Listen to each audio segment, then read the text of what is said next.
আমাদের বাড়ির ছাদে প্রায় সময় এই গাছটা হয়ে থাকে। এটাকে নাকি বলে টক পাতা, যেটা নাম আমি শুনেছি বাট কোনোদিনও খেয়ে টেস্ট করিনি। এই গাছটা হলো কি যত উঠিয়ে ফেলে দিই তত দেখি জঙ্গলের মতন হয়ে থাকে। আর এই গাছটাতে খুব একটা সুন্দর করে ফুল ফোটে, একটা পার্পল কালার।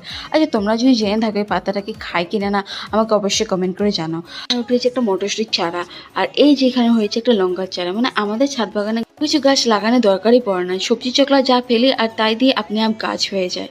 আর এখান থেকে একটা লঙ্কার চারা উঠেছে, আর এই টক পাতা তো পুরো জঙ্গল হয়ে গেছে। আমি চলে গেছিলাম ঘরে, আর আজকে আনলাম আমি সেই ছোটোবেলার ফেভারিট কেক। আর এই কেকটা দেখে এসে আমি ছোটোবেলার কথা মনে পড়ে গেলো। এই কেকটা মানে ইনভিজিবল হয়ে গেছিলো মার্কেট থেকে, মানে পাওয়াই যেত না। আজকে যখন পেলাম বেকারিতে, আমি ফটাফট কিনে নিলাম। আর কিনে নেওয়ার পর ঘরে আসলাম যখন, তো এটা খেতে গিয়ে আমার নস্টালজিক মানে মনে পড়ে যাচ্ছে ছোটোবেলার কথা। ছোটোবেলা মা টিফিনে আমাকে এই কেকটা দিত, আর এই টিফিনে কেকটা যে খেতে যে আমার কত ভালো লাগতো। মানে আমি আশা করে বসে থাকতাম যে কখন টিফিন টাইমটা হবে আর কখন আমি কেকটা খেতে পারবো। মানে ফেভারিট কেক ছিল। শুধু এটা না, আর অনেক রকমের ফ্লেভার্স তখন দিত, বাট আজকে আমি শুধু এই ফ্লেভারটাই পেলাম, মানে চকলেটি ফ্লেভারটাই পেলাম।